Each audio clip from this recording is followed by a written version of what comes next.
बिस्मिल्लाहिर्रहमानिर्रहीम। Thank you for tuning Chemscope and आज जो टॉपिक हमने स्टडी करना है वो है ट्रांसक्रिप्शन।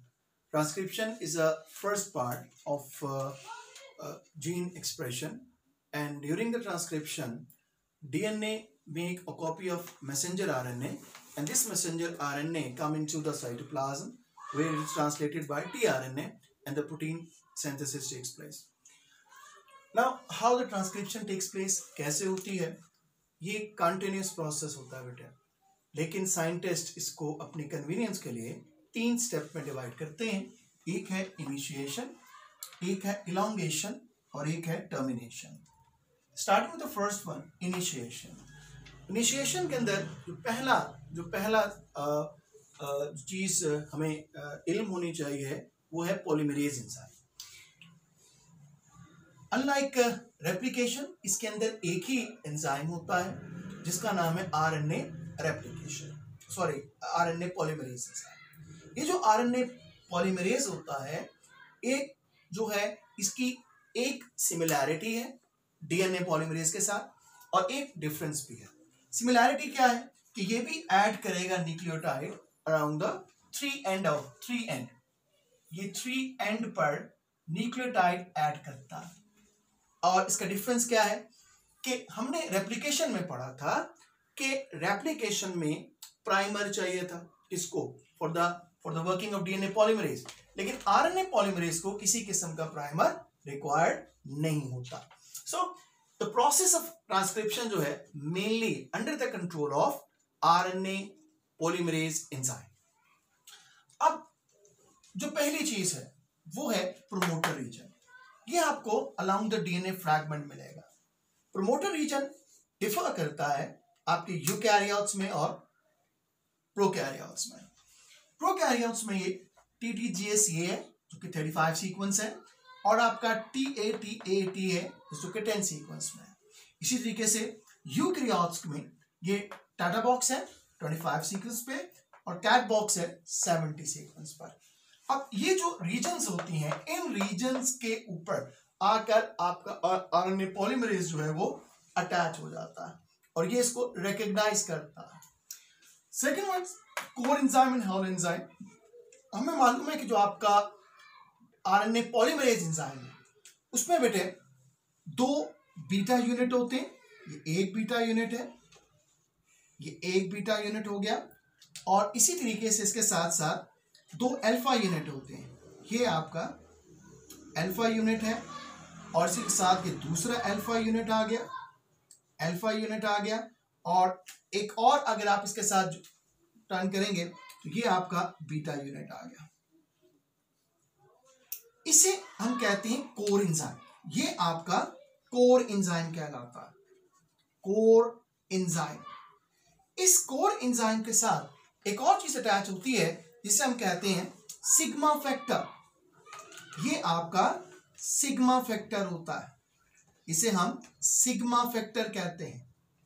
ये जो सिग्मा फैक्टर होता है कोर एंजाइम के साथ मिलकर क्या बनाता है, हॉलो एंजाइम। लिहाजा जब भी आपका सिग्मा फैक्टर आपके कोर एंजाइम के साथ मिलेगा जो कि 2 बीटा यूनिट 2 अल्फा यूनिट्स हैं, उसे हम क्या कहेंगे, हॉलो एंजाइम।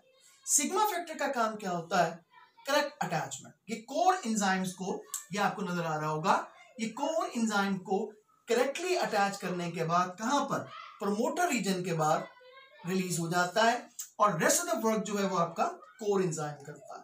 ठीक है, और ये पूरा यूनिट क्या कराता है, हॉलो एंजाइम कहलाता है। अब जैसे ही आपका आरएनए पॉलीमरेज एंजाइम अटैच होगा डीएनए फ्रैगमेंट में तो ये मूव करेगा अलाउंग द डीएनए। जैसे ही ये मूव करेगा तो एक बबल लाइक स्ट्रक्चर डेवलप होगा। इस बबल लाइक स्ट्रक्चर को हम कहते हैं ट्रांसक्रिप्शन बबल। ट्रांसक्रिप्शन बबल, ये जो ट्रांसक्रिप्शन बबल होगा इसमें एक फ्रैगमेंट होगा जो कि अपर रीजन में है, एक लोअर रीजन में होगा। एक वो है जो हिस्सा ले रहा होगा किसमें, ट्रांसक्रिप्शन में, और एक वो है जो ट्रांसक्रिप्शन में हिस्सा नहीं ले रहा होता। इसे हम कहते हैं कोडिंग स्ट्रैंड। और जो नीचे वाला हिस्सा है इसे हम कहते हैं टेम्पलेट सेंस। इसे हम एंटीसेंस कहते हैं क्योंकि जो mRNA का सीक्वेंस होता है वो इसके सीक्वेंस से ऑपोजिट होता है। दैट्स व्हाई इसे हम क्या कहते हैं, एंटीसेंस। और mRNA का सीक्वेंस जो है वो एग्जैक्टली सेम होता है कोडिंग स्ट्रैंड से, इसलिए इसको हम क्या कहते हैं, सेंस स्ट्रैंड या सेंस जो है डीएनए स्ट्रैंड कहते हैं। अब जब बबल डेवलप हो जाता है तो अगला स्टेप है इलोंगेशन का। इलोंगेशन क्या होता है कि इलोंगेशन में सबसे पहले आप एंटीसेंस स्ट्रैंड या टेम्पलेट स्ट्रैंड, ये मैंने आपको एक्सप्लेन कर लिया कि टेम्पलेट स्ट्रैंड क्या होता है, एंटीसेंस स्ट्रैंड क्या होता है। टेम्पलेट वो जो हिस्सा ले रहा है, एंटीसेंस उसको एंटीसेंस भी कहेंगे, और यही इसी के अलाउंग जो होता है, इसी के सीक्वेंस के जो कॉम्प्लीमेंट्री सीक्वेंस होगा उसका mRNA प्रिपेयर होता है। सेंस स्ट्रैंड दोबारा डिस्कस कर लेते हैं, वो स्ट्रैंड है जो हिस्सा नहीं ले रहा, लिहाजा ये आपका कोडिंग स्ट्रैंड कहलाता है। अब होगा क्या कि जैसे ही आपका आरएनए पॉलीमरेज मूव करेगा along the length of DNA, bubble develop, and ये जो आपके एनटीपीएस हैं ये आपके ऐड होते जाएंगे कहां पर, अलोंग द ओपनिंग स्ट्रैंड, जो स्ट्रैंड ओपन होगा, या अलोंग द, आप इसे कह लेंगे आपके टेम्पलेट स्ट्रैंड पर क्या होंगे, आपके ऐड होते चले जाएंगे। और इससे क्या होगा कि mRNA चेन डेवलप होना शुरू हो जाएगी, और इस पूरे कॉम्प्लेक्स में से आपको एक ही चीज प्रोट्रूड आउट करती बाहर नजर आएगी, and which is mRNA, because we continuously adding the NTPS through RNA polymerase, and the chain is continuously developed, and this chain is protruding out from the complex, इससे बाहर आना शुरू हो जाएगी। इस प्रोसेस को हम इलोंगेशन कहते हैं।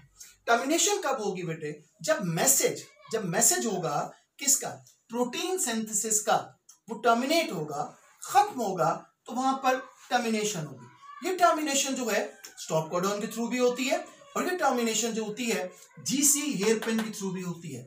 अब ये जीसी हेयरपिन क्या होता है, अगर किसी एक ही स्ट्रैंड में आपको कॉम्प्लीमेंट्री स्ट्रैंड बनता दिखाई दे, मिसाल के तौर पर अगर आप ये एक स्ट्रैंड है और ऐसे स्ट्रैंड आपको डेवलप होते दिखाई दे, एक स्ट्रैंड के अलोंग आपको कॉम्प्लीमेंट्री स्ट्रैंड डेवलप हो जो एंड होता हो नॉन,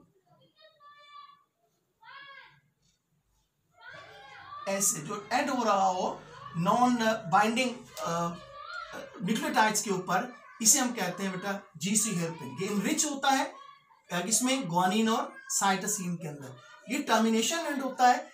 यहां पर जैसे ही जीसी हेयरपिन आएगा, आपका जो मैसेज होगा रिगार्डिंग प्रोटीन सिंथेसिस वो कंप्लीट हो चुका होगा। अब आपकी जो mRNA चेन होगी उसको रिलीज कर दिया जाएगा in the form of this, या आपका रिलीज हो जाएगी, और आपका जो आरएनए पॉलीमरेज होगा वो आपका रिलीज आउट हो जाएगा। डीएनए जो होगा, एसएसबी प्रोटीन्स आपकी रिलीज हो जाएंगी, और आपका जो डीएनए है वो दोबारा अपने नॉर्मल स्टेट के अंदर वापस आ जाएगा।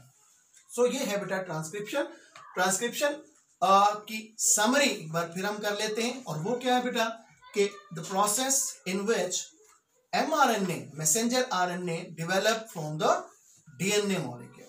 ठीक है, इसमें पहले इनिशिएशन है, फिर इलोंगेशन है, और फिर टर्मिनेशन होता है। इनिशिएशन के अंदर क्या होगा, सबसे पहले प्रोमोटर रीजन होगा। प्रोमोटर रीजन जो है डिफर करते हैं आपके प्रोकैरियोट्स यूकैरियोट्स में। प्रोकैरियोट्स में ये TTGAC है और TATAT 35 और 10 सीक्वेंस पे, जबकि आपके यूकैरियोट में ये टाटा बॉक्स 25 सीक्वेंस पे और CAAT जो है 70 सीक्वेंस पर होता है।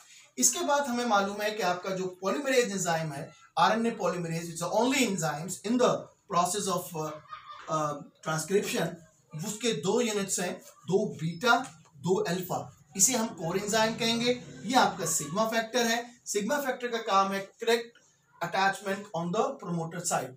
जब ये कोर एंजाइम अटैच होता है तो ये मूव करता है, जिससे ट्रांसक्रिप्शन बबल बनता है। दो strand, coding strand and the template strand.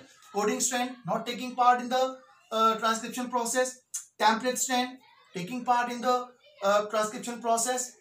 RNA polymerase continuously adding what the NTPS along the template strand, जिससे आपकी mRNA बनेगी, mRNA protruding out. When the GC hairpin comes, termination occurs, ये GC hairpin enrich होती है guanine and cytosine base pair के अंदर, और इसमें एक ही स्ट्रैंड के ऊपर दो कॉम्प्लीमेंट्री स्ट्रैंड आप किस जरिए से आप इसको आइडेंटिफाई कर सकते हैं। और जैसे जब mRNA चेन रिलीज होता है तो आपका कॉम्प्लेक्स ब्रेकअप हो जाता है, आपका एंजाइम जो होता है वो रिलीज हो जाता है और आपका डीएनए जो है दोबारा अपने नॉर्मल स्टेट के ऊपर वापस आ जाता है बेटे। तो ये आपका है ट्रांसक्रिप्शन प्रोसेस। इंशाल्लाह नेक्स्ट वीडियो के अंदर हम पोस्ट ट्रांसक्रिप्शन प्रोसेस जो है वो स्टडी करेंगे। Thank you very much.